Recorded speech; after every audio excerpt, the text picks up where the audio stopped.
Nung araw, kahit tamis ang ating buhay, puno ng saya at ng kulay, di mauulit muli. Halos paliparin ko ang sasakyan ko, makarating lang ako sa Bicol kaagad. I need to see my wife badly.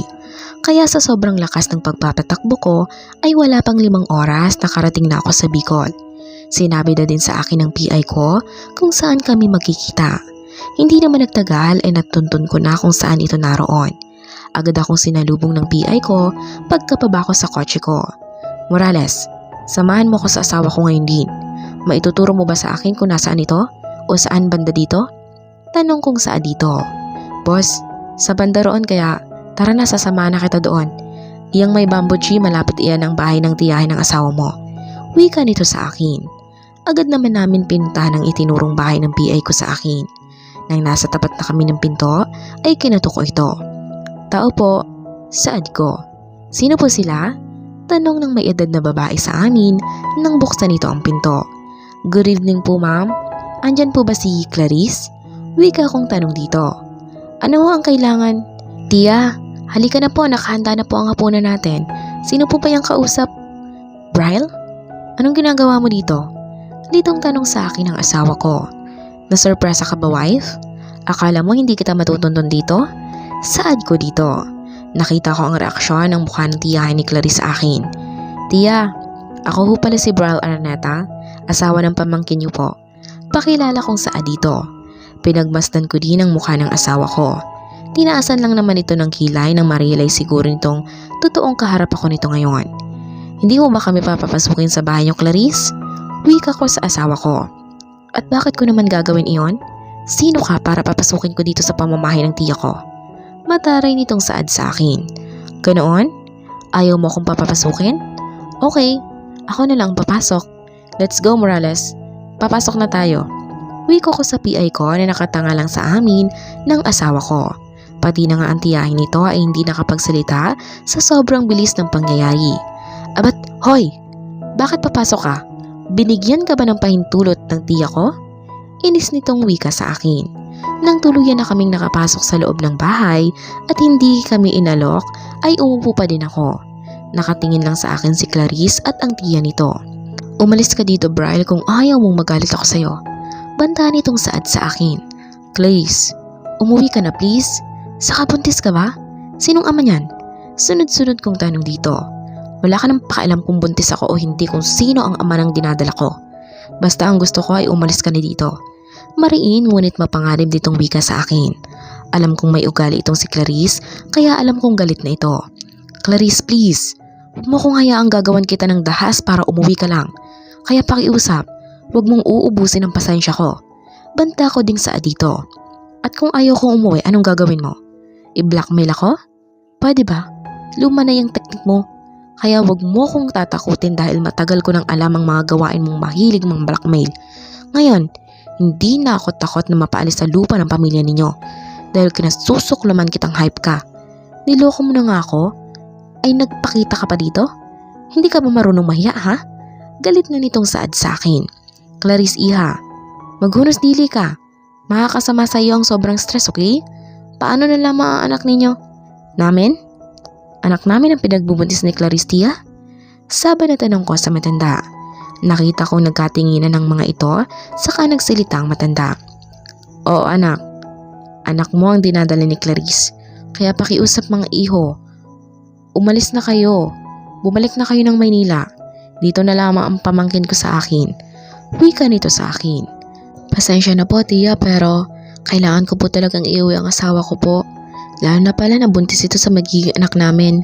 Kaya kailangan ko din siyang alagaan doon. Saad ko dito. Si Clarice ang magdedesisyon sa gusto mo, iho. Pero sana, kung magkakaayos man kayong mag-asawa ay magkapatawaran na kayo. Ang problema mga anak ay pinag-uusapan, hindi pinagtataguan. Wika ng matanda sa amin ang pamangkin nito. Pinal na ang desisyon ko, tiya. Kailangan ko nang hiwalayan ang lalaking ito. Saad ng asawa ko. Clarice naman, huwag naman ganito.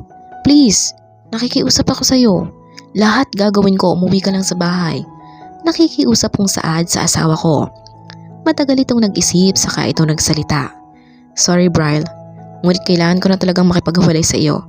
Hindi ko na kayang bigyan ka ng pangalawang pagkakataon. Hindi ko nga alam kung bakit nagawa mo sa akin yun. Nasaktan mo na ako. Oo, nasaktan ako dahil mahal na kita, pero anong ginawa mo? Pinagpalit mo ako sa babaeng mukhang ritoke ang mukha? Sa bagay, pareho naman pala kayo. Mga mukhang ritokada. Ang lakas ng mga loob ninyo, lalo ka na nagawin ang mga ganoon sa akin. Okay lang sana iyong marinig ko lang na pinagtataksilan mo ko eh.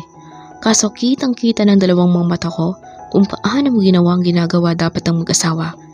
Umiiyak nitong wika sa akin. Nahabag naman ako na nakita kong umiiyak ang asawa ko. First time ko na makitang umiiyak ito, kaya alam kong nasaktan ito sa ginawa ko. I'm sorry Clarice, pero sige, bibigyan kita ng konting panahon. Pero itong tandaan mo, hindi ako susuko para bumalik ka lang ulit sa buhay ko. Wika ko dito at saka ako tumalikod at tinawag ang PI ko. Eksaktong kakaalis lang nila Bryle nang tumunog ang cellphone ko at ang mama ko ang nasa kabilang linya. Agaran ko naman itong sinagot. Hello anak, kumusta ka na? Hindi ka na ba nahihirapan sa paglilihim mo? Bungad na tanong nito sa akin. Hindi naman gaano ma, pero stress po ako ngayon. Sumbong kong Saad dito. Bakit naman anak? Nag-aalalang tanong nito sa akin. Paano ba? Hindi ako may stress ma. Natuntun na ako dito ni Bryle. Hindi ko alam kung bakit niya nagawa yun. Himot akong Saad. Anak, hindi malabong hindi ka makita ni Bryle. Dahil may pera sila. Kailangan mo na talagang harapin sila Bryle anak. Saka anak, huwag mong isipin na nanghihimasok ako sa inyong dalawa ha. Pero bigyan mo siya ng pangalawang pagkakataon para patunayan ng husband mo sa sarili niya. Hindi maganda sa mag-asawa na nagtitikisan kayo. Lalo na at magkakaroon na kayo ng anak. Kahit sabihin mo sa akin na kaya mong maging ama at ina ng anak mo. Pero iba ang pagmamahal mo at ang pagmamahal ng isang ama-anak. Magiging masaya ang anak mo kapag lumabas na siya dito sa mundo na kompleto ang pamilya niya. Hindi masamang magbigay ng pangalawang pagkakataon anak. Ang masama yung hindi mo sinubukan na magpatawad at sumugal muli. Mahabang Saad sa akin ng mama ko. Pero ma, tama po ba talagang bigyan ko siya ng second chance? Nagdalawang isip ko pang Saad dito. Oo anak, walang masama sa ganoon. Wika naman ito. Saglit na namayani ang katahimikan namin ng mama ko sa kabilang linya saka ako nagsalita ulit. Sige po ma, sunduin niyo na lang po ako dito ni Papa bukas para po may kasama po ako sa biyahe. Saad ko dito. Tama ang desisyon mo anak. Sige bukas pupuntahan ka namin dyan ng papa mo. Mag-iingat ka dyan ha. Saad nito sa akin. Sige po ma, pakihatid niyo na lamang ho ako sa bahay nila Bryle kapag nakuha niyo na ho ako dito. Wika ko dito. Walang problema anak. At salamat dahil pinakinggan mo ko Clarice. Sige na magpahinga ka na dyan. Bukas ng umaga alis na kami dito ng papa mo para sunduin ka dyan. Saad nito sa akin. Bye po ma. Paalam kong Saad sa mama ko. Bye anak, ingat ka dyan. Nang mawala na sa kabilang linya ang ina, ay pagod akong naupo sa maliit ko na kama. Tama bang patawarin ko si Bryle? At tama din bang bumalik akong muli sa buhay ng asawa ko? Kung tama man ito ay gusto ko pong bigyan niyo po ako ng lakas ng loob upang maging matatag ulit Lord. Bulong kong Saad sa sarili ko. Inayos ko ang hinigaan ko, saka ako naiga at pinikit ang mga mata. Bukas na ako magpapaalam kay Tia. Kung gusto naman niyang sumama ng Maynila ay isasama ko siya. Pero kung hindi man ito sasama ay kapag nakapanganak ako, babalik ako dito upang magbakasyon sa probinsya. Alas 5 pa lang ng umaga ay gumising na ako at nag-ayos ng mga gamit ko. Pagkatapos kong maayos ang mga gamit ko ay hinanap ko si Tia. Natagpuan ko naman ito kaagad sa kusina kung saan ito nagluluto. Magandang umaga ho Tia, bati ko sa matanda. O iya, ang aga mo namang nagising. Magandang umaga naman. Gusto mo ba ng gatas o almusal? Teka lang ha, saglit lang ito. Maupo ka muna dyan, ipaghahain kita. Saad dito sa akin. Ako na ho Tia, kaya ko na po. Uwi ka ako din dito. Nagtimpla ako ng gatas ko at coffee kay Tia. Saka ko inilapag sa mesa at naupo ako muli. Hindi naman nagtagal ay luto na ang sinangag na kanin at saka may tinapa at talong na prito na may sawsawang tuyo saka fried egg. Gustong gusto ko ang ganitong pagkain. Kahit naglili kasi ako ay hindi ako maselan sa pagkain. Bagkus kinakain ko lahat. Yung mga gusto ko, ang paglilihi ko ang cravings lang kaya medyo lumobo ako ng konti dahil panay lang ang kain ko. Pagkalapag kaagad ni Tia sa pagkain ay nagsandok ako kaagad ng para sa akin. Ganadong-ganado ako sa pagkain nang biglang nagsalita si Tia. Iha, alam kong may gusto kong sabihin sa akin. Gusto kong malaman mo na mamimiss kita kapag umuwi ka na sa inyo. Pero gusto ko ding malaman mo na hangad ko din ang kaligayahan mo anak. Hindi man ako gaanong matanong tungkol sa buhay may asawa mo ay nakikita kong sinsiro ang paghingi ng tawad sa iyo ng asawa mo kagabi at ang pag-uusap ninyo ng mama mo. Kaya kahit malulungkot akong muli dito ay masaya ako sa kaalamang handa ka ng magpatawad sa asawa mo. Saad nito sa akin. Tia, sorry po. May iwanan naman ho kayo dito. Malungkot kung saad dito. Iha, naiintindihan kita, okay? Ang gusto ko lang naman o naming lahat ay maging masaya ka kasama ng anak mo at asawa mo. Nagkasala man ang isang tao pero kung handa namang magbago ay bigyan mo pa ng isa pang pagkakataon dahil masaya kapag kompleto ang pamilya anak. Dahil ang pagpapatawad ay nakakaluwag sa dibdib. Dahil kapag andyan pa rin ang galit dyan sa puso mo, sasabihin ko sa iyong hindi ka magiging masaya. Wika nito sa akin. Naiyak ako sa sinabi ng tiyahin ko kaya wala akong nagawa kundi tumayo at niyakap ito. Maraming salamat po sa mga payo ninyo sa akin. Hindi ko po kayo makakalimutan. Saad ko dito habang umiiyak. Aaminin kong mas naging close kami ni Tia nang tumira ako sa kanya ilang buwan na ang nakararaan. 11:00 pa lang ng umaga ay dumating na ang mga magulang ko upang sunduin ako. Nakita kong nagkamustuhan ng papa ko at ang kapatid nito kasama ang mama ko. Halos 2 oras ang paalaman nila papa at mama kay Tia. Nang nakaalis na kami ng bahay ni Tia, ay nagbus kami pauwing Manila. 2 PM pa lang ng tanghali ay nakarating na kami ng Manila galing Bicol. Dumiretso muna kami sa bahay namin. Sumama na lang ako muna sa mga magulang ko. Gabi na napagpasyahan kong umuwi sa mansyon, nagpatid pa ako kay papa sa pedicab kasama ang mama ko. Nagdoorbell ako sa malaking bahay. Hindi naman nagtagal ay bumukas iyon, nagulat ang guard nang makita ko. Ma'am Clarice, good evening po, pasok ko kayo. Magalang nitong saad sa akin. Good evening din kuya, sila mami po nandyan ba? Tanong ko dito. Opo ma'am, kararating lang po nila dyan. Andyan na din po si Sir Brian sa loob. Wika nito. Tumango naman ako dito. Magandang gabi din sa inyo ma'am sir. Baling naman nabati ng guard sa magulang ko. Magandang gabi din. Ngiting saad ng mga magulang ko. Pasok na ho muna kayo. Magalang nitong saad sa amin. Sabay na nga kaming pumasok ng magulang ko sa loob ng malaking bahay. Nagkagulatan pang mag-anak sa loob ng makita kami. Ang mami de Brian ang unang nagsalita. Clarice iha? Ikaw nga, kumusta ka na? Bulalas nitong saad sa akin, saka ito yumakap at bumeso sa akin. Mami, good evening po, dad.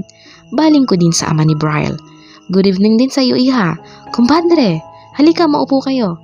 Saad naman ang daddy ni Brian sa parents ko. Si Brian naman ay hindi nakapagsalita, nakatingin lang ito sa akin. Brian anak, bakit hindi ka nagsasalita na andito na ang asawa mo? Hindi ka ba masayang narito na siya ulit? Untag na saad ng mami niya sa anak nito.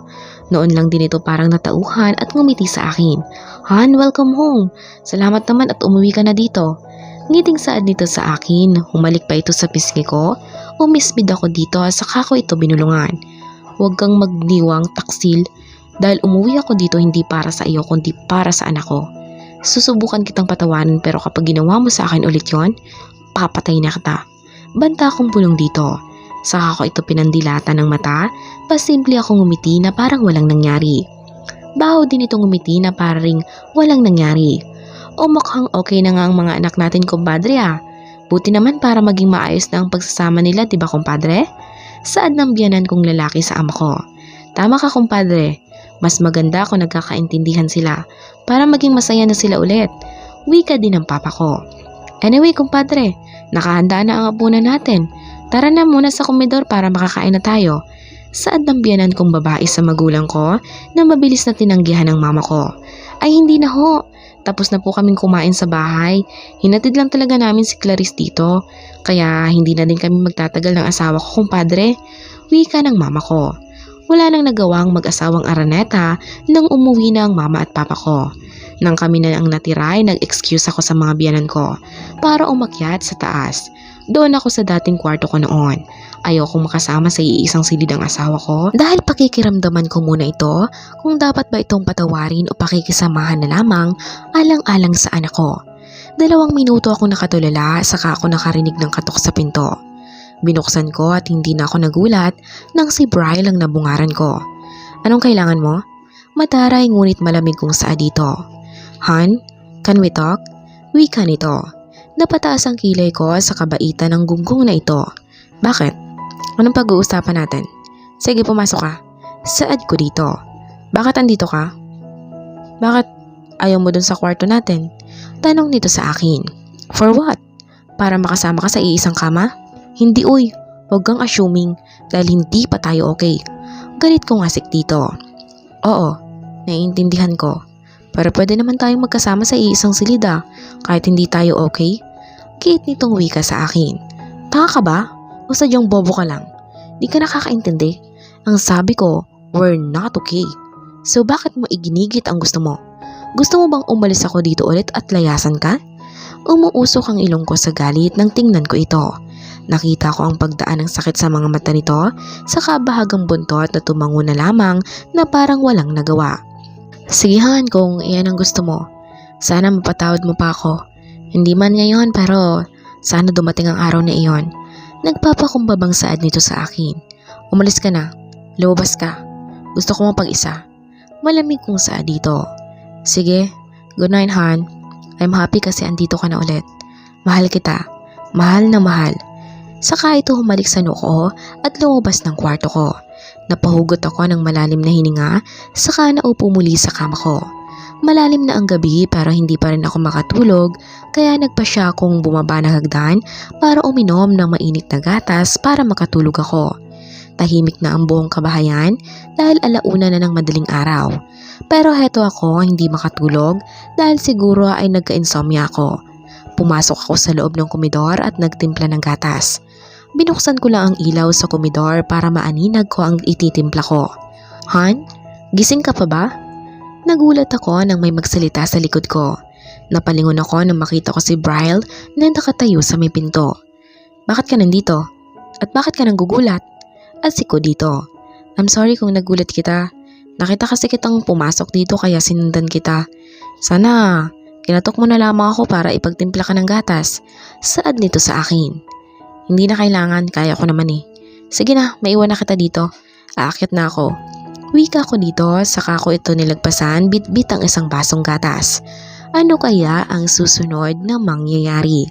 Abangan po natin sa susunod na kabanata. Thank you and God bless.